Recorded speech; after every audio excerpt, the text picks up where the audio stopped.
ദൈവം നമ്മെ ഏവരെയും അനുഗ്രഹിക്കട്ടെ. ഈ പകലിൽ ഒരു അസാധാരണമായ കാര്യത്തിനകത്തേക്ക് നമ്മൾ മൂവ് ചെയ്യാൻ പോവുകയാണ്. വേദത്തിൽ എഫെസ്യർക്ക് എഴുതിയ ലേഖനം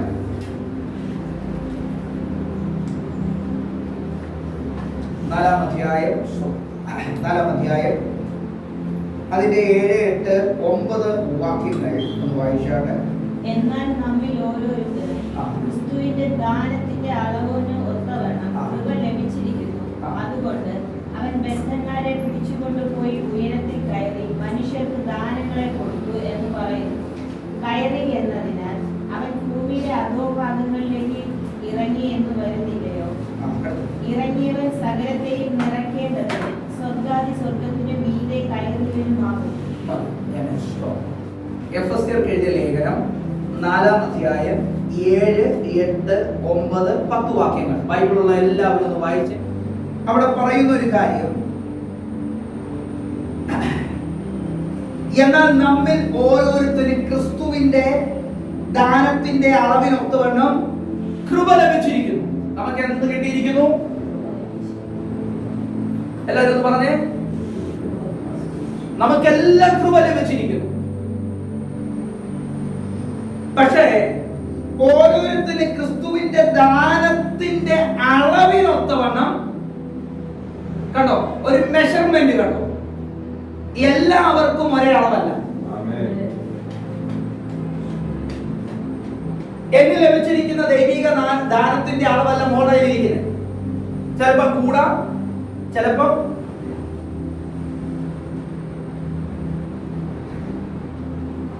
ഈ കൃപ എങ്ങനെ എനിക്ക് കിട്ടിയത്?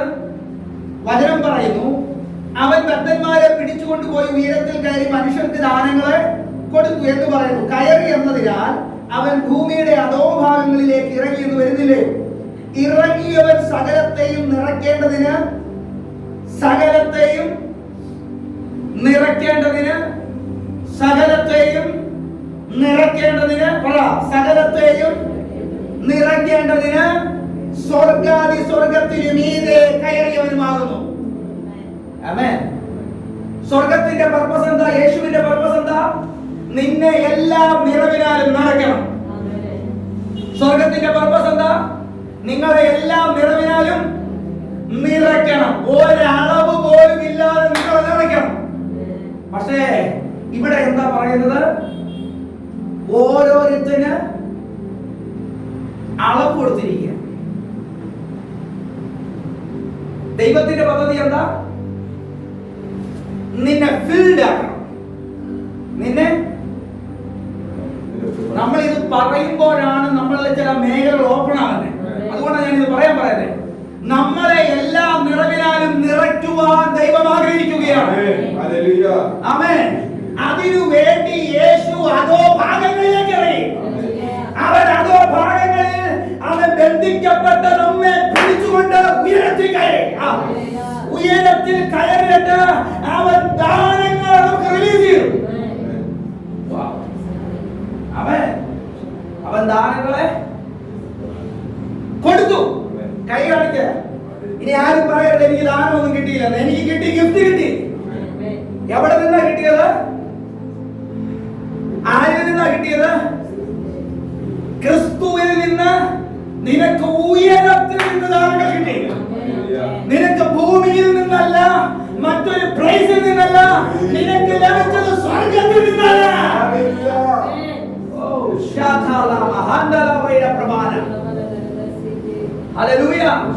നിനക്ക് ലഭിച്ച ദാനങ്ങളൊന്നും മാനുഷികമല്ല. നിനക്ക് ലഭിച്ച ദാനങ്ങളൊന്നും അവനത് ഭൗമികമല്ല. നിനക്ക് ലഭിച്ചതെല്ലാം സ്വർഗത്തിന് മീതെ കയറിയവൻ നൽകി തന്നതാണ്.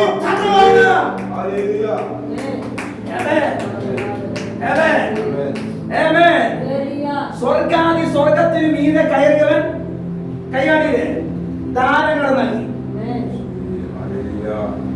കൈകാണിച്ചേ. സ്വർഗാദി സ്വർഗത്തിൽ കയറിയവൻ ദാനങ്ങൾ നൽകി. എന്തോ ഇരിക്കുന്ന കയ്യിൽ കാണിക്കേ പറ.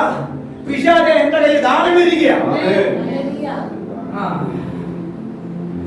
നിന്റെ കയ്യിൽ എന്തിരിക്കുക? എന്റെ കയ്യിൽ ഗിഫ്റ്റ് ഇരിക്കുക. അത് എനിക്ക് തന്നത് എന്നെ ബന്ധനത്തിൽ നിന്ന് വിടുവിച്ച് എന്നെ ഉയരത്തിൽ കൊണ്ടുപോയ യേശു ക്രിസ്തു നിമിത്തം നൽകുക.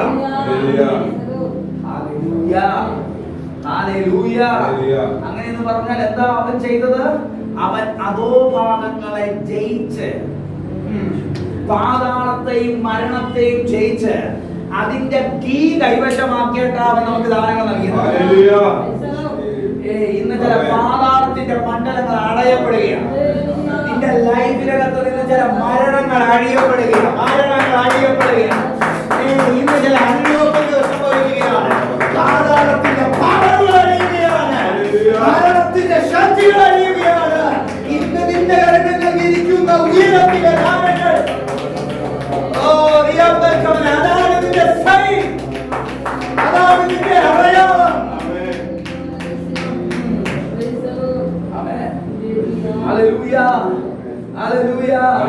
ഉയരത്തിൽ കയറിയപ്പോൾ ആരൊക്കെ കയറി മോളെ? ആരൊക്കെ കയറി? ക്രിസ്തുവും പറഞ്ഞേ, അഖില സിസ്റ്റർ പറഞ്ഞേ, ക്രിസ്തുവും അഖിലയും കൂടെ എങ്ങോട്ട് കയറി? ക്രിസ്തുവും ജിജിയും അങ്ങോട്ട് പോയി. ക്രിസ്തുവും ഗീത എവിടെ പോയി? ക്രിസ്തു മോഹനൻ എവിടെ പോയി? ക്രിസ്തു രാജു എവിടെ പോയി? Hallelujah, hallelujah. ഞാനും ക്രിസ്തുവും എന്നല്ല, ക്രിസ്തു എന്നെയും കൊണ്ട് ഉയരത്തിൽ കയറി.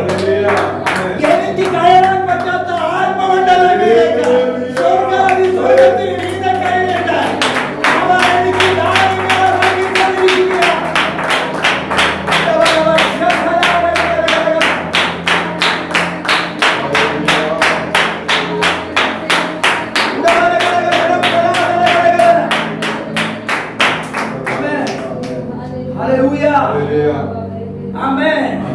നിന്നെ വിടുവിച്ചുകൊണ്ട് ഉയരത്തിൽ നിന്നെ കൊണ്ടുപോയി. എവിടെ? സ്വർഗാദി സ്വർഗത്തിനു മീതെ. സ്വർഗാദി സ്വർഗത്തിന് നിനക്ക് പോകാൻ പറ്റുമോ? എനിക്ക് പോകാൻ പറ്റുമോ? സിസ്റ്റർ പോകാൻ പറ്റുമോ? പറ്റത്തില്ല. പക്ഷെ പറ്റാത്ത ഇടത്ത് നമ്മൾ ഒരു പൈസ പോലും മുടക്കാതെ, യാതൊരു ചെലവുമില്ലാതെ, നിന്റെ ഒരു ഒറ്റ വിശ്വാസത്തിനകത്ത് നീ ഉയരങ്ങളിൽ കയറിയിരിക്കുക. ആമേൻ, ആമേൻ. പണ്ട് ഇതിന്റെ മേലെ കയറാൻ വേണ്ടി ഒരുവൻ നിന്ന് ആരാ? അവൻ എന്ത് ചെയ്തു? അവിടെ കയറാൻ പറ്റിയില്ല. എന്നാ ഒരു കാര്യം ചെയ്യാം, ദൈവം ആമേൻ മനുഷ്യനെ സൃഷ്ടിച്ചു ദൈവത്തിന്റെ സ്വരൂപത്തിലും സാദൃശ്യത്തിലും. ഈ മനുഷ്യനെ ഞാൻ എന്ത് ചെയ്യാൻ പോകുക? അതോ ഭാഗങ്ങളിലേക്ക് ലോക്കിയിടാൻ പോകുക. അവന് കയറാൻ പറ്റിയില്ല. അവനിപ്പോ എവിടെ ഇരിക്കുക? അതോ ഭാഗങ്ങളിൽ ഇരിക്കുക. അതോ ഭാഗങ്ങളിൽ ഇരുന്നുകൊണ്ട് അവൻ ചെയ്യുന്ന ജനത്തെ ലോക്ക് ചെയ്തിട്ടിരിക്കുക. പക്ഷെ വചനം പറയുകയാണ്, അതോ ഭാഗങ്ങളിലേക്ക് യേശു ഇറങ്ങി ലോക്ക് ചെയ്തിട്ട് നിന്നെയും കൊണ്ട് അവൻ നിശ്ചയത്തിന് കയറാൻ പറ്റാത്ത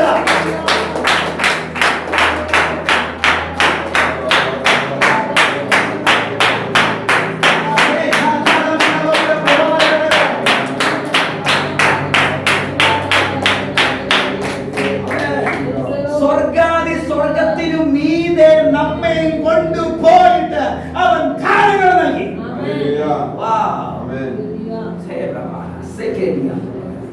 നിന്റെ കയ്യിൽ ദാനം ഇരിക്കുക. എവിടെ നിന്നുള്ള ദാനം? ഇവിടെയുള്ള ഏതെങ്കിലും ട്യൂഷൻ സെന്ററിൽ നിന്ന് തന്നല്ല, ഇവിടെ നിന്നുള്ള ഏതെങ്കിലും സ്കൂളിൽ നിന്ന് തന്നല്ല, നിനക്ക് എവിടെന്നെങ്കിലും തന്ന ഒരു മനുഷ്യൻ തന്നതല്ല, പകരം ഒരു ഏഞ്ചൽ തന്നതല്ല. അതിനേക്കാളൊക്കെ അപ്പുറമായിട്ട് നിന്റെ സൃഷ്ടിതാവ് നിന്റെ ചില ദാനങ്ങൾ നോക്കിയിട്ടുണ്ട്. പക്ഷേ ഇതിനെന്തുണ്ട്? പറഞ്ഞേ, അളവുകൾ ഉണ്ട്. പക്ഷെ ദൈവത്തിന്റെ ഹിതം എന്താ? അളവുകൾ ഇല്ലാതെ. പക്ഷേ ഇപ്പൊ നമ്മുടെ കയ്യിൽ എന്താ ഇരിക്കുന്നേ? അളവുകളുള്ള. നിനക്കൊരു കടലായിരിക്കും തരാൻ ദൈവം ആഗ്രഹിക്കുന്നത്. പക്ഷെ നിന്റെ കയ്യിൽ എന്താ ഇരിക്കുന്നേ? ഒരു കുപ്പി. പറഞ്ഞേ, ഒരു കുപ്പി.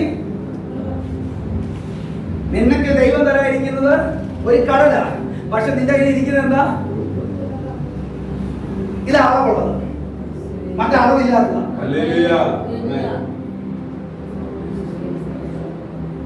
മുട്ടോളമല്ല, അരയോളമല്ല, നീന്തിയിട്ട് കടപ്പാൻ കഴിയാതെ വേണം നിന്നെ നിറയ്ക്കുവാൻ ദൈവം ആഗ്രഹിക്കുന്നു. പക്ഷെ ആ നിറവിലേക്ക് വരണമെങ്കിൽ എന്ത് സംഭവിക്കണം സിസ്റ്ററെ? ദൈവം ഇത് ആഗ്രഹിക്കുന്നു. ആഗ്രഹിക്കുന്നുണ്ട്. ഇനി അടുത്തത് ആരാഗ്രഹിക്കണം? നെഞ്ചത്തോട്ട് കൈവച്ചിട്ട് പറ, ഞാൻ ആഗ്രഹിക്കുന്നു പറ. ഞാൻ അതിനു വേണ്ടി ഒരുക്കപ്പെടണം. ഒരുക്കപ്പെടാതെ എനിക്കൊന്നും. നിനക്ക് അളവുകളുള്ള ചില ദാനങ്ങൾ ലഭിച്ചിരിക്കുക, പക്ഷെ നിനക്ക് അളവില്ലാത്ത ദാനം തരുവാൻ കർത്താവ് ആഗ്രഹിക്കുകയാണ്. ആമേൻ. Praise the Lord. യേശു എന്ത് ചെയ്തു? നമ്മളെ ഉയരത്തിൽ ദാനങ്ങളെ നൽകി. Praise God. ആമേൻ. നൽകിയോ? നൽകപ്പെട്ട എത്ര പേരുണ്ട് ഇതിനകത്ത്? ഇല്ലേ? നൽകിയില്ലേ? കണ്ടോ? നിനക്കുള്ള പ്രാർത്ഥന ദാനം. നിനക്കുള്ള അന്യഭാഷ, നിനക്കുള്ള പ്രവചനം, നിനക്കുള്ള മിനിസ്ട്രി, നിനക്കുള്ള കുടുംബം, നിനക്കുള്ള തലമുറ, ഇതെല്ലാം ദാനം, ഗിഫ്റ്റാണ്. എല്ലാം ഗിഫ്റ്റാണ്. ഒന്നും നമ്മൾ അങ്ങോട്ട് ചെന്നിട്ട് നമ്മുടെ കഴിവുകൊണ്ട് വാങ്ങിച്ചെടുത്തൊന്നുമല്ല. ഇതെല്ലാം എനിക്കൊരു കാർ കിട്ടി, ഗിഫ്റ്റായിട്ട് കിട്ടിയ. എന്നാലും ആമേ പറഞ്ഞ അസൂയ ആമേ പറ. ഓ, എന്നിട്ട് എനിക്ക് കൂടുതൽ കരക്ക് ഉയർത്തിയാണെന്ന് പറ. എന്റെ വാസന നല്ലൊരു കാർ കിട്ടിയല്ല, ഇന്നതും കിട്ടും. കാര്യം ഹെഡിന്റെ മേൽ അത് ഒഴിക്കുന്നു, അതെങ്ങോട്ട് വരും? ശരീരത്തിലേക്കും അവയവങ്ങളിലേക്കും. എനിക്കൊരു കാർ കിട്ടിയ നിങ്ങൾക്കും നിങ്ങൾക്കും നിങ്ങൾക്കും നിങ്ങൾക്കും പറയാൻ കാർ ഓടിക്കാൻ അറിയത്തില്ല, കാർ ഓടിക്കാൻ പഠിപ്പിക്കില്ല, നിങ്ങൾക്കും കിട്ടൂലേ? ഈ ഗിഫ്റ്റ് എനിക്ക് കിട്ടി. ഒരാൾ എനിക്ക് ഗിഫ്റ്റായിട്ട് കൊണ്ടുവന്ന എനിക്ക് ഒരു പ്രാപ്തിയില്ലവാണ്. എൻ്റെ ഒരു പൈസ ഒന്നുമില്ല. എൻ്റെ അക്കൗണ്ടിൽ ഏകദേശം എത്രയാണ്? ഒരു 50 ലക്ഷം രൂപയാണ്. ഞാൻ നിസ്സാരമായിട്ട് എനിക്കൊരു 50 ലക്ഷം രൂപ എൻ്റെ അക്കൗണ്ടിൽ. ഇതുകൊണ്ട് എനിക്കൊരു കാർ വാങ്ങാൻ, ഞാൻ വിചാരിക്കുന്ന കാർ വാങ്ങാൻ, വീട് വാങ്ങാൻ. പക്ഷേ എനിക്ക് കർത്താവ് എന്ത് ചെയ്തു? ഒരു 2 കോടിയുടെ വീട് തന്നു. അപ്പൊ നമ്മൾ എന്ത് പറയും? അവിടെ നമ്മൾ എന്ത് പറയും? പാസ്റ്റിന് 2 കോടി വീട് കിട്ടി എന്ത് പറയും നമ്മള്? തന്നെ എന്തോ പറയും? എന്തോ പറയും? പറ.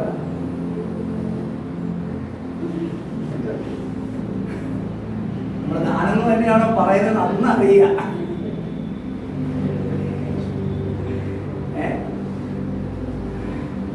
ഞാനൊരു BMW കാർ കൊണ്ടുള്ള അറിയാം. എന്തോ പറയും? ഒരു ആൾട്ടോ 800 ആണെങ്കിൽ ദാനം എന്ന് പറഞ്ഞേനെ. പക്ഷെ BMW കൊണ്ട് വന്നു കഴിഞ്ഞാൽ പാസ്റ്റർക്ക് ഈ പൈസ മതിയല്ലോ. നമുക്ക് യൂതയുടെ പരിപാടി തുടങ്ങും. യൂത എഴുന്നേറ്റിട്ട് നമ്മൾ പറയും ഈ പൈസ മതിയല്ലോ. കണ്ടോ അവിടെയുള്ള ദൈവദാസനെ കണ്ടോ? അവരങ്ങനെയൊന്നും അല്ല. ഇവര് ഭയങ്കര സാക്രിഫൈസാ. എന്റെ പൊന്നു ദൈവദാസിമാരെ, ദൈവദാസന്മാരെ, അവരെ വിളിച്ചിരിക്കുന്ന വിളി അത് എന്നെ വിളിച്ചിരിക്കുന്ന വിളി. എനിക്ക് കാട് വരാൻ പോവാ. എനിക്ക് മാത്രമല്ല നിങ്ങൾക്ക് ഞാൻ നിങ്ങളിലേക്ക് അത് റിലീസ് ചെയ്യുകയാണ്. കാർ ഓടിക്കാൻ അറിയാവോ? ലൈസൻസ് അറിയാവോ? പഠിച്ചോ? അവിടെ അറിയാലോ. ഇന്ന് കാറൊന്നും വീടെന്നൊക്കെ പറയുമ്പോ എല്ലാവർക്കും അങ്ങ് അലർജിയാണ്. എന്നിട്ട് അങ്ങോട്ട് മാറി ഇരുന്നിട്ട് ഒറ്റയ്ക്ക് ഇരിക്കുമ്പോ കർത്താവ് എനിക്കൊരു കാർ തന്നെ, എനിക്കൊരു വീട് തന്നെ. എന്തിനാ ഈ കപട ഭക്തിയൊക്കെ കാണിക്കുന്നത്? നിനക്കെല്ലാം ദൈവം നൽകുന്ന ദാനമാണ്. അത് നിന്റെ കഴിവ് കൊണ്ട് നേടുന്നതല്ല. എനിക്ക് 50 ലക്ഷം രൂപ വരുന്നത് എന്റെ കഴിവല്ല, എനിക്ക് ദാനം കിട്ടുന്നതാണ്. ഞാനിതൊക്കെ പറയുള്ളൂ. ഇനി 1001 ഞാൻ പിടിക്കുന്നില്ല, ഞാൻ 50 ലക്ഷത്തിന് പിടിക്കുന്നുള്ളൂ. എന്തിനാ പറയുന്നത് അറിയാം? ഇതുപോലത്തെ ഒരു അബണ്ടൻസ് വെളിപ്പെടാൻ പോവുകയാണ്. അപ്പൊ നിങ്ങൾ പിടിക്കുന്നില്ലല്ലോ, ഞാൻ പിടിക്കുക. അങ്ങനെ ഒരു അബണ്ടൻസ് വെളിപ്പെടാൻ പോവുകയാണ്. അങ്ങനെയുള്ള വലിയ നിറവ് വെളിപ്പെടാൻ പോവുകയാണ്. സാമ്പത്തിക മേഖലയിൽ അങ്ങനെ വലിയ ബ്രേക്ക് ത്രൂ വിളിക്കാൻ പോവുകയാണ്. എന്റെ അക്കൗണ്ടിനകത്ത് മിനിമം ബാലൻസ് 50 ലക്ഷം രൂപയുള്ളൂ അങ്ങനെ പറയുന്ന ഒരു കാലം. അല്ലാതെ 1 രൂപയും 10 രൂപയും 20,000 രൂപയും ഇതൊക്കെ വലുതാ, ഞാൻ വലുതായിട്ടാണ് കാണുന്നത്. പക്ഷെ ഇതിനേക്കാൾ വലുത് നിന്റെ കരത്തിൽ വരാൻ പോകുകയാണ്. നിങ്ങളുടെ ബ്ലെസ്സിങ് എവിടെ ഇരിക്കുന്നത്? എവിടെ ഇരിക്കണം? നിങ്ങൾ കൊടുക്കുമ്പോഴാണ് നിങ്ങളുടെ ബ്ലെസ്സിങ് വർദ്ധിക്കുന്നത്. ഇന്ന് പലർക്കും പേടിയാ ഇതൊക്കെ പറയുമ്പോ. പാസ്റ്റർ എന്തായി? ദ്രവ്യാഗ്രഹിയ അല്ലേ? ദ്രവ്യാഗ്രഹം എന്താ പറയുക യഥാർത്ഥത്തിൽ? യഥാർത്ഥ ദ്രവ്യാഗ്രഹം എന്ന് പറഞ്ഞാൽ പാസ്റ്റർ വാങ്ങുന്നതല്ല, ആരാണോ മനസ്സോടെ കൊടുക്കാത്തത് അവനാണ് ദ്രവ്യാഗ്രഹി.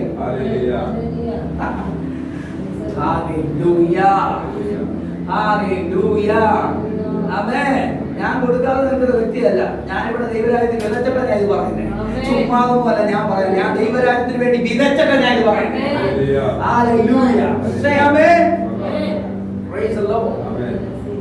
ഒരു ഫിനാൻഷ്യൽ ബ്രേക്ക് ത്രൂ എന്ന് പറഞ്ഞു കഴിഞ്ഞാൽ അക്കൗണ്ടിലേക്ക് 1000 രൂപ വരുന്നതല്ല ഫിനാൻഷ്യൽ ബ്രേക്ക് ത്രൂ. നിന്റെ അക്കൗണ്ടിലേക്ക് 500 നിന്ന് 1000 രൂപ വരുന്നതല്ല ഫിനാൻഷ്യൽ ബ്രേക്ക് ത്രൂ. നിന്റെ മേൽ ഒരു ഫിനാൻഷ്യൽ ബ്രേക്ക് ത്രൂ ഉണ്ടായാൽ നീ ഇന്ന് 1000-ത്തിലാണെങ്കിൽ പിന്നെ നീ കയറുന്നത് ലക്ഷങ്ങളിലേക്കായിരിക്കും. യാക്കോബിന്റെ കയ്യിൽ കുറച്ച് ആടുകൾ മാത്രമേ ഉള്ളൂ അല്ലേ? കുറച്ച് ആടുകളെ ഉള്ളൂ. കുറച്ച് ആടുകളെ കൊണ്ട് താൻ നിൽക്കുമ്പോഴത്തേക്കും ദൈവത്തിന്റെ ദൂതൻ വന്നിട്ട് പറഞ്ഞു ഇന്നത് ചെയ്യണം, ഇന്നത് ചെയ്യണം. ഇത് ചെയ്തു കഴിഞ്ഞപ്പോ എന്ത് ചെയ്തു? ലാബാന്റെ ആടുകളെക്കാൾ വർദ്ധിച്ചു.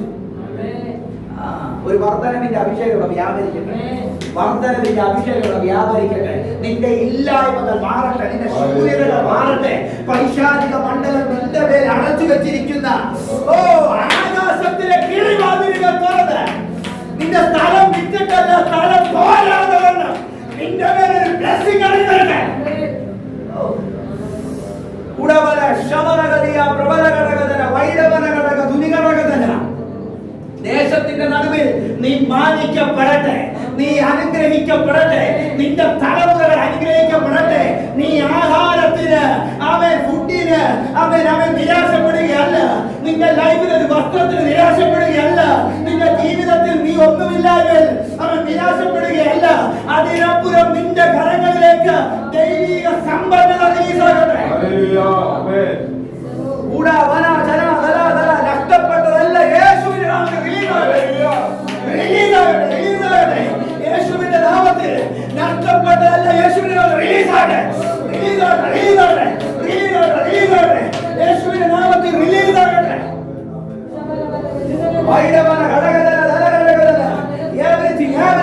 എല്ലാം റെസ്റ്റോറാകട്ടെ. അവൻ പച്ചപ്പുഴുവും അവൻ വെട്ടിലും തുള്ളനും തിന്നുകളഞ്ഞ ആ സമർപ്പണം യേശുവിന്റെ നാമത്തിൽ അത് തീവരട്ടെ.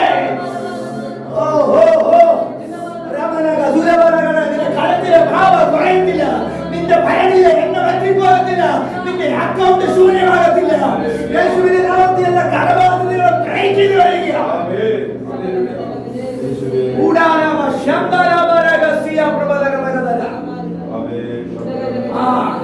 വിശാലം മോട്ടിച്ചതല്ല, യേശുവിന്റെ നാമത്തിൽ പിടിച്ചു വാങ്ങ.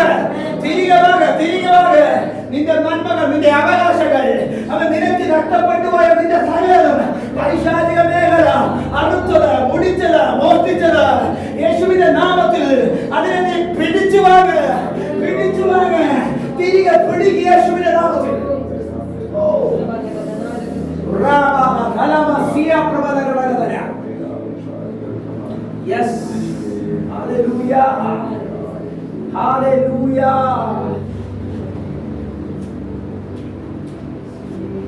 ദൈവത്തിന്റെ പർപ്പസ്.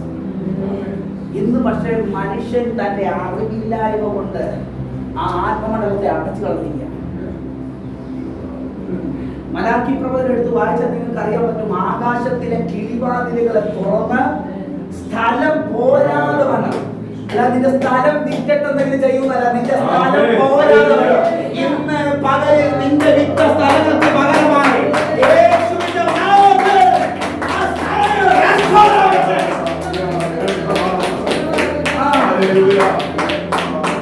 നിന്റെ സ്ഥലം ഒരു ബലനാകണം, നിന്റെ സ്ഥലം ഒരു അനുഗ്രഹമാകണം. നിന്റെ സ്ഥലത്തെ വിറ്റിട്ടല്ല, യേശുവിന്റെ നാമത്തിൽ ഇന്ന് മുതൽ ലാൻഡുകളെ റിലീസ് ചെയ്യുകയാണ്.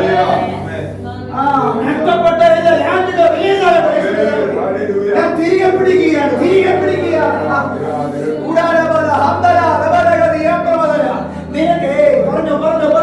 നിങ്ങൾക്ക് എത്ര സെന്റ് ലാൻഡാണോ നഷ്ടപ്പെട്ടത് അതിന് ഇരട്ടി നീ പറ, അതിന് ഇരട്ടി പറ, അതിന് ഇരട്ടി പറ. എത്ര 30 ആണെങ്കിൽ 60 പറ, 60 ആണെങ്കിൽ 1 ഏക്കറും 20 സെന്റും പറ. നീ പറഞ്ഞാൽ ഇത് തിരികെ വാ. മോശ ഇസ്രായേൽ ജനത്തോട് പറഞ്ഞു, നീ അവൻ മിസ്രയീമിനോട് പറ അത് തിരികെ തരാൻ പറഞ്ഞപ്പോ ദൈവത്തിന്റെ കൃപ ഇസ്രായേലിന്റെ കൂടെ നിന്നതുകൊണ്ട് അവർ തിരികെ ഇത് പിടിക്കുക. നിനക്ക് നഷ്ടപ്പെട്ടു പോയ ഒരു നില വീടാണെങ്കിൽ നീ 2 നില വീട് ചോദിക്കുക, 2 നില വീടാണെങ്കിൽ 3 നില. ഇത് പിടിക്കാൻ പറ്റുന്നവർ പിടിച്ചോ. 10 ലക്ഷത്തിന്റെ കാറാണോ അല്ലെങ്കിൽ 20 ലക്ഷത്തിന്റെ കാറ് ചോദിക്കില്ലേ, നീ അത് വീണ്ടും ചോദിക്കല്ലേ. പിടിക്ക.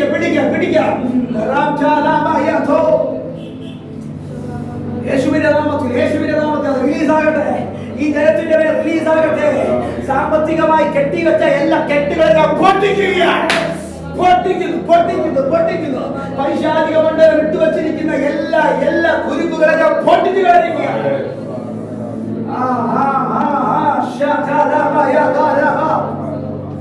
എന്റെ കർത്താവ് റെസ്റ്റോറേഷന്റെ ദൈവമാണ്. യോസേഫേ, നിന്റെ വസ്ത്രത്തെ നിലയങ്കി ആര് വലിച്ചു കീറി? നിന്റെ സഹോദരങ്ങൾ വലിച്ചു കീറിയെങ്കിൽ അപ്പൻ തന്ന അവൻ പുത്രത്വത്തിന്റെ സൺഷിപ്പിന്റെ ഒരു വസ്ത്രത്തെ നിന്റെ സഹോദരങ്ങൾ കീറിക്കളഞ്ഞെങ്കിൽ നിനക്ക് വേണ്ടി സൺഷിപ്പിന്റെ വസ്ത്രമല്ല അടുത്തു തന്ന രാജകീയ വസ്ത്രം, നിനക്ക് കിങ്ഷിപ്പിന്റെ വസ്ത്രം. ഇന്ന് രാത്രി നിനക്ക് നഷ്ടപ്പെട്ടു പോയതല്ല, അതിനേക്കാൾ നേതരമായ ഒന്ന് ഇന്നത്തെ പകലിൽ സ്വർഗ്ഗം റിലീസ് ചെയ്യുകയാണ്. റിലീസ് ചെയ്യുകയാണ്.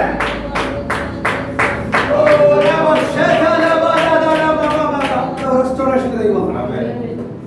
He will restore your നിന്റെ ലൈഫിനെ റെസ്റ്റോർ ചെയ്യാം. വീണ്ടും പറയാൻ, നിങ്ങൾക്ക് ലാൻഡുകൾ കിട്ടാൻ പോവുകയാണ്. നിങ്ങൾ പിടിച്ചോണം. നിങ്ങൾക്ക് എത്ര വേണ്ടതെന്നുള്ളത് നിങ്ങൾ പിടിച്ചോണം. നിങ്ങൾക്ക് 30 സെന്റാണ് നഷ്ടപ്പെട്ടെങ്കിൽ നിങ്ങൾ മിനിമം ഒരു 60 സെന്റ് ചോദിക്കണം. നിങ്ങൾക്ക് 1 വീടാണ് നഷ്ടപ്പെട്ടെങ്കിൽ നിങ്ങൾ 2 വീട് ചോദിക്കണം. എന്റെ കർത്താവ് എന്താ പറഞ്ഞത്? ആമേൻ. എനിക്ക് വേണ്ടി നീ എന്തെങ്കിലും നഷ്ടപ്പെടുത്തിയിട്ടുണ്ടെങ്കിൽ, അത് 100 മടങ്ങായി ഈ ലോകത്തിലും വരുവാനുള്ളതിലും ഞാൻ നിങ്ങൾക്ക് തരുമെന്ന് പറഞ്ഞു. പിടിക്ക. നീ 1 കാറാണ് നഷ്ടപ്പെടുത്തിയത്, നിനക്ക് 2 കാർ കിട്ടാൻ പോകുക. ഇല്ലെങ്കിൽ ആ കാറിനേക്കാൾ ഇരട്ടി വിലയുള്ളത്. പിടിക്ക. പ്രാപിച്ചിട്ട് ഇന്നത്തെ പകലിൽ ആമേൻ പുഴുവും തുരുമ്പും കെടുത്തി കളഞ്ഞതിനെ അല്ല തരാൻ പോകുന്നത്, അതിനേക്കാൾ ഏറ്റവും മേൽത്തരമായതൊന്ന്.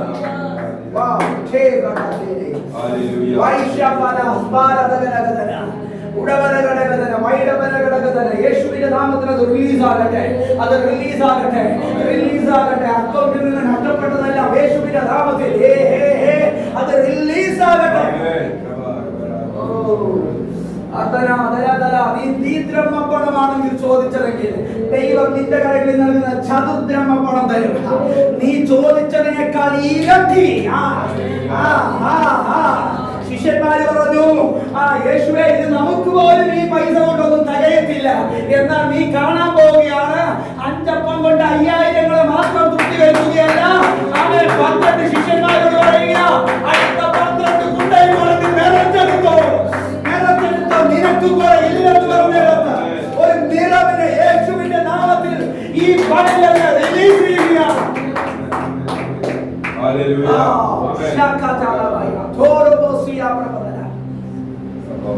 സംഭവിക്കട്ടെ.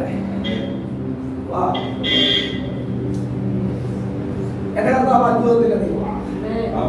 എന്റെ കർത്താവ് ബ്ലെസ്സിങ്ങിന്റെ ദൈവമാണ്.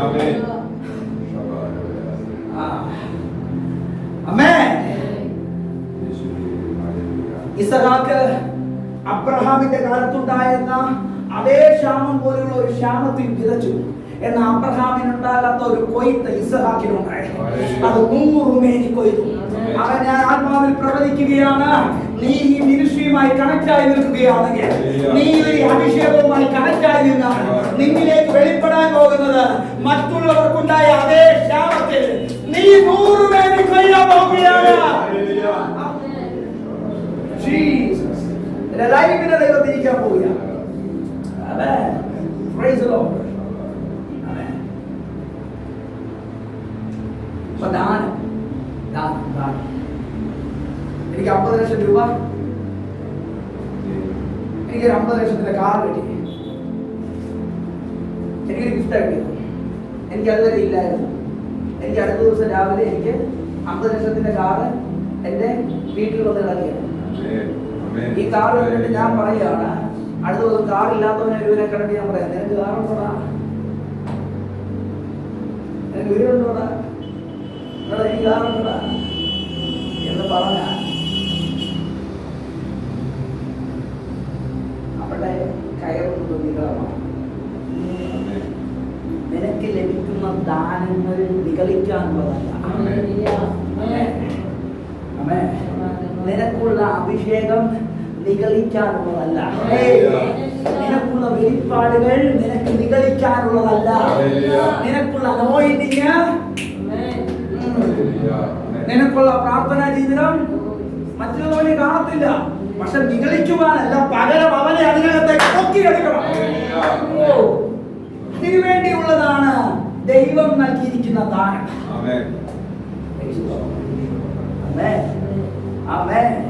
നമ്മുടെ ലൈഫിൽ നിന്നല്ല ആത്മീക നികളന്ന് അടിച്ച ഉടയണം. നിങ്ങളുടെ മുമ്പിൽ ഒരു ചെറിയൊരു അഭിഷേകനായിരിക്കും, ഒരു ചെറിയ വ്യക്തിയായിരിക്കും, പക്ഷെ നീ അവനെ ശ്രേഷ്ഠനായി കാണണം. അവിടെ നിന്റെ ബ്ലെസ്സിംഗ് ഇരിക്കുന്നേ. അവിടെയാണ് നിനക്ക് അളവുകളുള്ള ദാനത്തിന് പകരം അളവില്ലാത്ത ദാനത്തിലേക്ക് നീ ഇൻക്രീസ് ആവുന്നത്.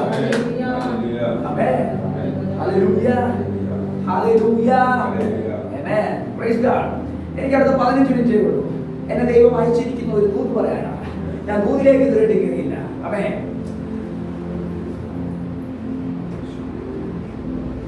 യേശു അധോഭാഗങ്ങളിലേക്ക് എന്തിനു വേണ്ടി? ബദ്ധരായവരെ വിടുവിച്ച് ഉയരത്തിൽ കൊണ്ടുപോയി ദാനങ്ങളെ കൊടുക്കും. യേശു തന്റെ 30-ാമത്തെ വയസ്സ് മുതൽ അടുത്ത 3.5 വർഷക്കാലം യേശു ഒരു മിനിസ്ട്രി താൻ ജീവിച്ചിരുന്നപ്പോൾ ചെയ്തു. എന്നാൽ ആ 3.5 വർഷം കൊണ്ട് ചെയ്യുന്നതിനേക്കാൾ അപ്പുറമായിട്ടുള്ള ഒരു മിനിസ്ട്രി താൻ മരിച്ചപ്പോൾ അടുത്ത 3 ദിവസം കൊണ്ട് ചെയ്തു.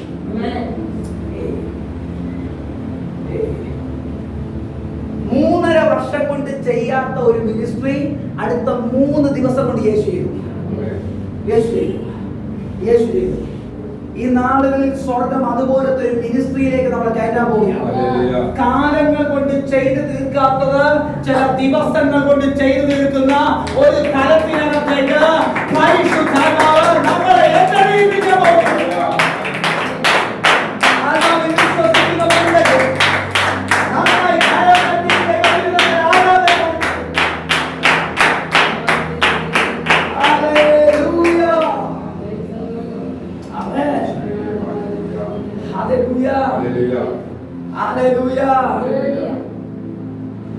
അവൻ അതോ ഭാഗങ്ങളിലേക്ക്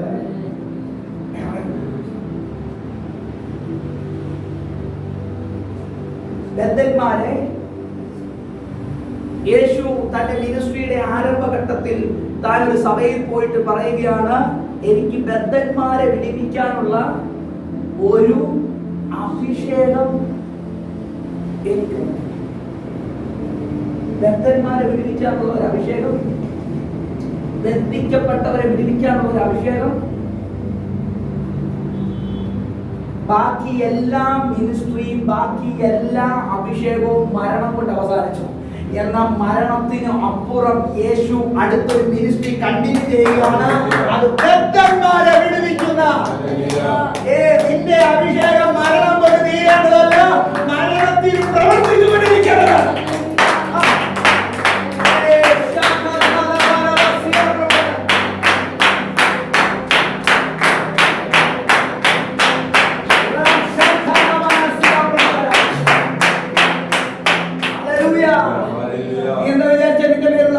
മരണം കൊണ്ട് തീരുമോ? ഇല്ല. മരണത്തിനും അപ്പുറം ധരിക്കുന്ന ഒരു അഭിഷേകത്തിനകത്തേക്ക് ഈ നാളുകൾ ദൈവസഭയെ ദൈവം കയറ്റാൻ പോവുകയാണ്.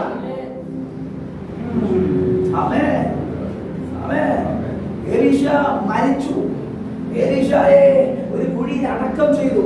എന്നാൽ അടക്കം ചെയ്ത ആ കുഴിയിലേക്ക് മരിച്ച ഒരുവന്റെ ശരീരത്തെ വലിച്ചെറിഞ്ഞതും എലീശയുടെ ശരീരത്തെ തൊട്ടത് മുഖാന്തരം ആ നിമിഷം എലീശയുടെ ശരീരത്തിൽ നിന്ന് ദൈവശക്തി പുറപ്പെട്ടു.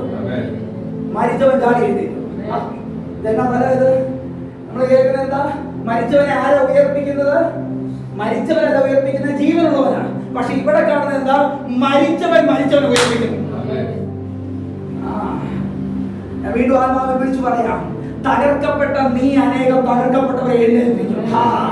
ഉടയ്ക്കപ്പെട്ട നീ അനേകരെ ആ ഉലച്ചിൽ നിന്ന്, ആ ഉടയപ്പെട്ട മേഖലയിൽ നിന്ന് നീ എഴുന്നേൽപ്പിക്കാൻ പോവുകയാണ്.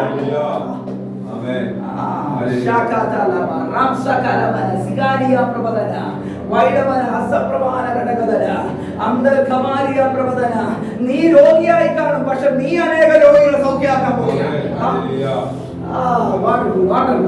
നീ ചിലപ്പോ ഒന്നുമില്ലാത്തവരായിരിക്കും, പക്ഷെ നീ അനേകരെ സമ്പന്നരാക്കാൻ പോവുകയാണ്.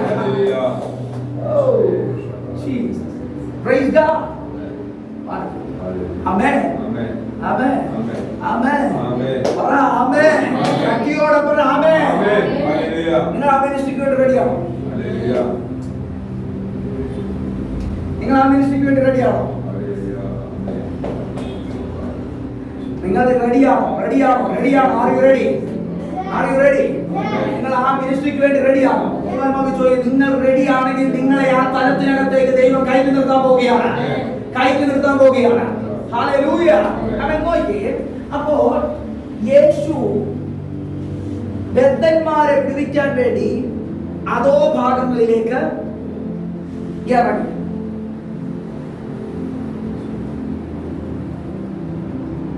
അതോ ഭാഗങ്ങൾ എന്ന് പറഞ്ഞാൽ പാതാളം. യേശു ദൈവഹിത പ്രകാരം മരിച്ചതിന് ശേഷം യേശു പാതാളത്തിൽ 3 ദിവസങ്ങൾ യേശു സ്പെൻഡ് ചെയ്യുക. ആ 3 ദിവസങ്ങൾ ചുമ്മാ സ്പെൻഡ് ചെയ്യുന്നതല്ല, ആ 3 ദിവസങ്ങൾ പാതാളവുമായി ഒരു യുദ്ധം ചെയ്യുക.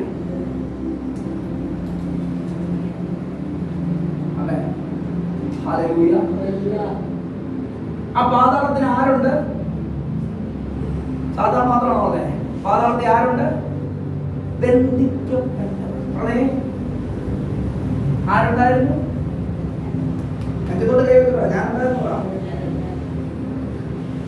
ബന്ധിക്കപ്പെട്ട ഞാനവിടെ ഉണ്ടായിരുന്നു. എവിടെ കിടക്കിയ?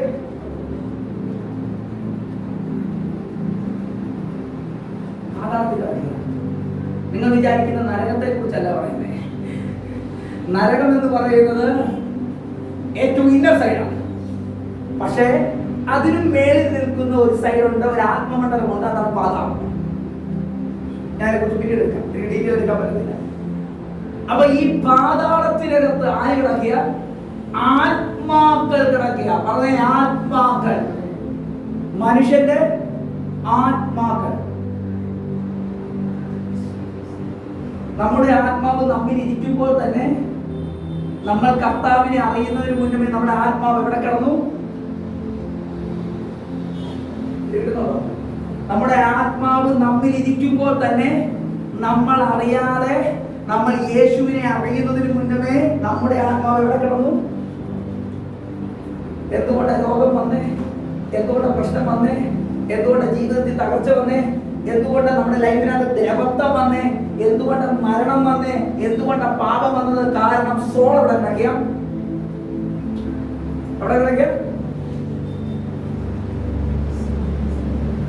ആത്മാവ് എവിടെ കിടക്കുക? പാതാളത്തിൽ കിടക്കുക.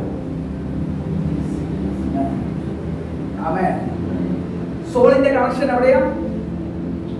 ഒരു മനുഷ്യന്റെ ആത്മാവ് ഇരിക്കുമ്പോൾ തന്നെ ആ ആത്മാവ് എവിടെ ഇരിക്കുന്നു? പാതാളത്തിൽ ഇരിക്കുക. ആ പാതാളത്തിന്റെ ശക്തികൾ അവരെ എന്ത് ചെയ്യുക? ലോക്ക് ചെയ്യുക. എവിടെ ഇരിക്കുക? സോൾ എവിടെ ഇരിക്കുക? യേശുവിനെ അറിയാത്തവരുടെ ഒരു വ്യക്തിയുടെ അടുക്കൽ നിങ്ങൾ പോകുമ്പോ അവന്റെ ആത്മാവ് എവിടെ ഇരിക്കുക? എവിടെ ഇരിക്കുക? യേശുവിനെ അറിയാത്ത ഒരു വ്യക്തിയുടെ അടുക്കൽ പോകുമ്പോ ആ വ്യക്തിയുടെ ആത്മാവ് എവിടെ ഇരിക്കുക? പറഞ്ഞ ഉറക്കെ പറ. നിങ്ങൾ സുവിശേഷം അറിയിക്കാൻ പോകുമ്പോൾ സുവിശേഷം അറിയാത്തവരും അല്ലെങ്കിൽ സുവിശേഷത്തെ അംഗീകരിക്കാത്തവരും അനുസരിക്കാത്തവരുടെയൊക്കെ ആത്മാവ് എവിടെ ഇരിക്കുക?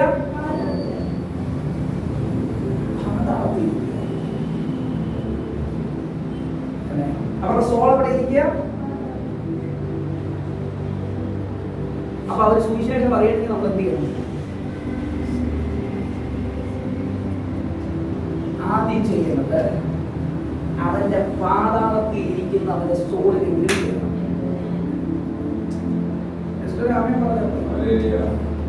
Are you a soul winner?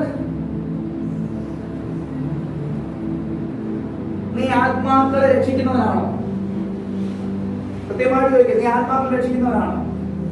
ഞാൻ പറയുന്നത് സഭയ്ക്കകത്ത് ഒരാളെ കൊണ്ടുവരുന്നതിനെ കുറിച്ചല്ല പറയുന്നത്. സഭയ്ക്കകത്ത് ഒരു വ്യക്തിയെ കൊണ്ടുവന്ന് കണക്ട് ചെയ്യുന്നതിനെ കുറിച്ചോ സഭയ്ക്കകത്ത് ഒരാളെ സുവിശേഷം പറഞ്ഞതിനെ കുറിച്ചല്ല പറയുന്നത്. പകരം നീ പാതാളത്തിന്റെ ആത്മമണ്ഡലത്തിൽ ഇറങ്ങിയിട്ട് അവനെ അതിൽ നിന്ന് ഡെലിവറൻസ് ചെയ്ത വ്യക്തിയാണ്.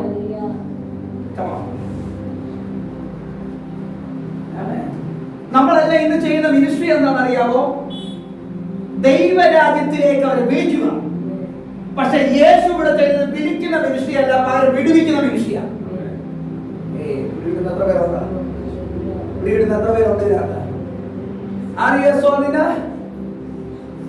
ഇപ്പൊ നിങ്ങൾക്ക് പറയാൻ പറ്റുമോ ഞാൻ സോൾ വിന്നർ ആണെന്ന്? നമ്മൾ എത്ര ആത്മാക്കളെ നേടി? ആത്മാമാരെ രക്ഷിക്കപ്പെടാത്തവൻ സുവിശേഷം അറിയാത്തവന്റെ ആത്മാവ് എവിടെ കിടക്കുന്നു? പാതാളത്തിൽ കിടക്കുകയാണ്. പാതാളത്തിന്റെയും മരണത്തിന്റെയും താക്കോൽ കൈവശമുള്ളവൻ നിന്റെ അകത്തിരിക്കുകയാണ്. ആ ഇരിക്കുന്ന അവനെ കൊണ്ട് നിനക്ക് അവനെ ഒന്ന് അൺലോക്ക് ചെയ്യാൻ പറ്റിയാൽ അവിടെയാണ് നടക്കുന്നത്. ജസ്റ്റ് പോയി നിന്റെ സാക്ഷ്യം പറയുന്നതിനകത്തല്ല, ജസ്റ്റ് പോയി നീ ഒരു യേശു നിന്നെ സ്നേഹിക്കുന്നത് പറയുന്നതിനകത്തല്ല, പകരം അവനെ പാതാളത്തിന്റെ ആത്മമണ്ഡലത്തിലേക്ക് നീ ഇറങ്ങണം. ഇറങ്ങാൻ പറ്റുമോ? ഇറങ്ങാൻ പറ്റുമോ? എത്ര പേരുണ്ട്? ആത്മാക്കളെ നേടാൻ എത്ര പേരുണ്ട് ഇതിനകത്ത്? പൊക്കുവാണെങ്കിൽ ആത്മാർത്ഥതയോടെ പൊക്കണം. പിന്നെ എന്നോട് പറയരുത് പാസ്റ്ററെ പോരാട്ടമാണ് അതാണെന്നും എന്നോട് പറയരുത്. ആരൊക്കെ ഉണ്ട് ആത്മാക്കളെ നേടാൻ? പിന്നെ എന്തിനാ നമ്മൾ വിളിക്കപ്പെട്ടത്? നമ്മുടെ നിയോഗം എന്താ? നമ്മുടെ അഭിഷേകം എന്തിനാ? ആത്മാക്കളെ നേടുന്നില്ലേ? പൊക്ക് കൈ പൊക്ക്. ആത്മാക്കളെ തേടാൻ നിങ്ങൾ റെഡിയാണെങ്കിൽ നിങ്ങളുടെ ലൈഫിനെ കർത്താവ് സെറ്റിൽ ചെയ്യും. ആത്മാക്കളെ നേടാത്തവരുണ്ട്, കൈവക്ക കൈവക്ക. അടുത്ത ദിവസം ദേശത്തിൽ വിസിറ്റ് ചെയ്യാൻ എത്ര പേരുണ്ട്? എത്ര പേരുണ്ട്? കൈവക്കുന്ന എല്ലാവരും അവിടെ കാണണം. സ്കൂളിൽ പോലും പോകാൻ പറ്റുന്നില്ല. ഓക്കെയാണോ? പിന്നെ പറയരുത് പാസ്റ്റർ പറഞ്ഞിട്ട് ഞാൻ അങ്ങനെ ചെയ്തിങ്ങനെ പറയരുത്. വരുമോ? വരുമെന്ന് പറഞ്ഞിട്ടോ വിട്ടേക്കണം. ജോലിക്ക് പോകാൻ പറ്റത്തില്ല, വരുമോ? Ready ready ready. എനിക്ക് നടക്കാൻ വയ്യ, കർത്താവ് ബലം തരും, ഓടിക്കും. ഞങ്ങൾ ഓടുന്നതിനപ്പുറം ഓടും. പക്ഷെ ഒരു സോളിനെ നീ രക്ഷിക്കണമെങ്കിൽ ഒന്ന്, നീ ആദ്യം ഫേസ് ചെയ്യേണ്ടത് മരണത്തെയാണ്. യേശു മരിച്ചു.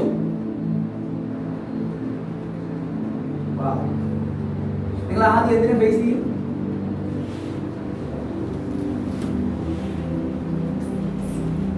ചുമ്മാ ഒരു സോളിനെ രക്ഷിക്കാൻ പറ്റില്ല.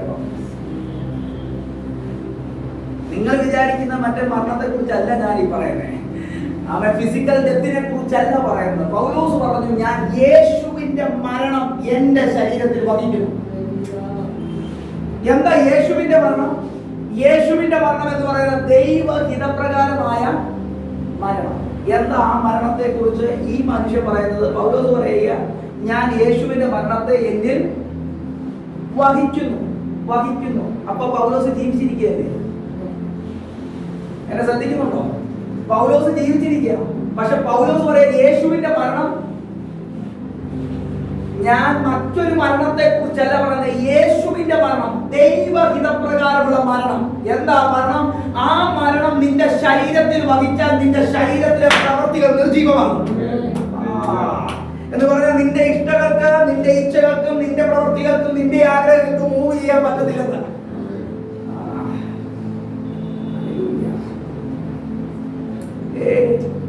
ചുമ്മാ ഒരു സോളിനെ വിടുവിക്കാൻ പറ്റത്തില്ല. നീ ആദ്യം മരിക്കണം.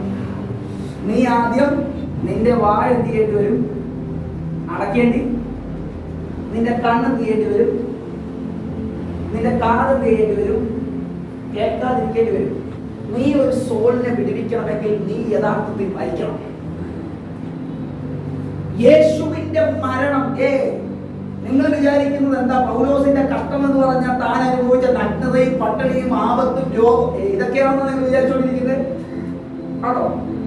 നമ്മൾ ഭയങ്കരമായിട്ട് പറയുന്നത് പൗലോസ് കഷ്ടം ഇങ്ങനെ അനുഭവിച്ചു, അതുകൊണ്ട് നമ്മളും ഇതൊക്കെ പൗലോസിന്റെ ലൈഫിനകത്ത് പൗലോസ് പറയുന്നത് അതെല്ലാം എനിക്ക് പ്രശംസയാണ്. അതൊന്നുമല്ല എന്റെ കഷ്ടം, എന്റെ യഥാർത്ഥ കഷ്ടം. എടുത്ത് ഈ വചനം കൂടെ വായിച്ച നിർത്താൻ പോവുകയാണ്. കൊരിന്ത്യർ ലേഖനം, 2 കൊരിന്ത്യർക്ക് എഴുതിയ ലേഖനം അതിന്റെ 4 മുതൽ 7 മുതൽ വായിച്ചേ. ഈ അത്യന്ത ശക്തി ഞങ്ങളുടെ സ്വന്തമെന്നല്ല, ദൈവത്തിന്റെ ദാനമത്രേ എന്ന് വരേണ്ടതിന് ഈ നിക്ഷേപം ഞങ്ങൾക്ക് പാത്രങ്ങളിലാകുന്നു ഉള്ളത്. ഞങ്ങൾ സകല വിധത്തിലും കഷ്ടം സഹിക്കുന്നവരെങ്കിലും ഒതുങ്ങിയിരിക്കുന്നില്ല, ബുദ്ധിമുട്ടുന്നവരെങ്കിലും നിരാശപ്പെടുന്നില്ല, ഉപദ്രവം അനുഭവിക്കുന്നവരെങ്കിലും ഉപേക്ഷിക്കപ്പെടുന്നില്ല, വീട് കിടക്കുന്നവരെങ്കിലും നശിച്ചു പോകുന്നില്ല.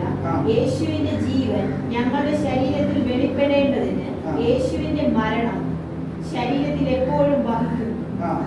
ഞങ്ങളുടെ മർത്യ ശരീരത്തിൽ യേശുവിന്റെ ജീവൻ വെളിപ്പെടേണ്ടതിന് ജീവിച്ചിരിക്കുന്ന ഞങ്ങൾ എല്ലായ്പ്പോഴും യേശു നിമിത്തം മരണത്തിൽ ഏൽപ്പിക്കപ്പെടുന്നു. അങ്ങനെ ഞങ്ങളിൽ മരണവും നിങ്ങളിൽ ജീവനും വ്യാപരിക്കും. പൗലോസിന്റെ മിനിസ്ട്രി, പൗലോസ് പറഞ്ഞത് സുവിശേഷം എന്ന് പറയുന്നത് ഒരു സന്ദേശമല്ല. സുവിശേഷം എന്ന് പറയുന്നത് വാക്കുകൾ കൊണ്ട് എന്തെങ്കിലും പറയുന്നതല്ല. പൗലോസ് പറയുക സുവിശേഷം എന്ന് പറയുന്നത് രക്ഷയ്ക്കായിട്ടുള്ള ദൈവശക്തിയാണ്. സുവിശേഷം എന്നത് പവർ ഓഫ് ഗോഡ് ആണ്. സാൽവേഷന് വേണ്ടിയുള്ള പവർ ഓഫ് ഗോഡ് ആണ്. അവൻ ആ ദൈവശക്തി എന്നിൽ നിന്ന് മറ്റൊരുത്തരിലേക്ക് വ്യാപരിക്കണമെങ്കിൽ എന്റെ മർത്യ ശരീരത്തിൽ യേശുവിന്റെ മരണം വഹിക്കണം. എന്റെ കണ്ണുകൾക്കകത്ത് മരണം വ്യാപരിക്കണം. യേശുവിന്റെ മരണം നമ്മൾ വഹിക്കാത്തത് കൊണ്ടാണ് മറ്റുള്ള മരണങ്ങൾ നമ്മൾ വഹിക്കേണ്ടി വരുന്നത്. ആമേൻ, ആമേൻ. യേശുവിന്റെ മരണം നമ്മൾ വഹിക്കാത്തത് കൊണ്ടാണ് മറ്റുള്ള മരണങ്ങൾ നമ്മൾ വഹിക്കുന്നത്. എന്തുകൊണ്ട് കൂടെ കൂടെ ഡെലിവറൻസ് ചെയ്യേണ്ടി വരുന്ന ആവശ്യം? കാരണം നിങ്ങൾ യേശുവിന്റെ മരണം വഹിക്കുന്നില്ല. അപ്പോൾ ഓട്ടോമാറ്റിക് നിങ്ങളിൽ പേര് മറ്റൊരു മരണം വ്യാപരിക്കും. ഇന്നു മുതൽ യേശുവിന്റെ മരണത്തിന് വേണ്ടി നമ്മൾ ഏൽപ്പിച്ചു കൊടുക്കണം. നമ്മുടെ ഹിതങ്ങളെ വിടണം, നമ്മുടെ ഇഷ്ടങ്ങളെ വിടണം, നമ്മുടെ വാക്കുകളെ വിടണം, നമ്മുടെ പ്രവൃത്തികളെ നിർജീവമാക്കണം. വചനം പറയുന്നു, ആത്മാവിനാൽ ജനത്തിന്റെ പ്രവൃത്തികളെ നിനക്ക് എന്ത് ചെയ്യാം? നിർജീവമാക്കാം. അതിന്റെ അർത്ഥം നീ എങ്ങനെ നിർജീവമാക്കും? നിന്റെ അകത്ത് യേശുവിന്റെ മരണം എങ്ങനെ വഹിക്കും? ഒറ്റ കാര്യം, നിന്റെ അകത്ത് നൽകിയിരിക്കുന്ന പരിശുദ്ധാത്മാവിനെ നീ സറണ്ടറാണ്. നിന്റെ അകത്ത് നൽകിയിരിക്കുന്ന പരിശുദ്ധാത്മാവിനെ നീ കീഴടങ്ങാൻ തയ്യാറായാൽ നിന്റെ മേൽ യേശുവിന്റെ മരണം വഹിക്കും.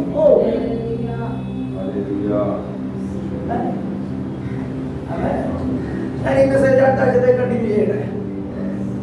അടുത്ത ആഴ്ചത്തെ കണ്ടിന്യൂ ചെയ്യാം. ഇന്നത്തെ പകലിൽ എത്ര പേർ അതിനുവേണ്ടി ഒരുക്കപ്പെടുന്നു? ഞാൻ സോൾവിനറാകാൻ ആഗ്രഹിക്കുക. നിർബന്ധം എന്റെ മേൽ കിടക്കുന്നു. സുവിശേഷം അറിയിക്കുന്നില്ല എങ്കിൽ എനിക്കയ്യോ കഷ്ടം. ഒന്ന് പ്രവർത്തിക്കാമോ? ഒന്ന് എഴുന്നേറ്റ് നിൽക്കാമോ?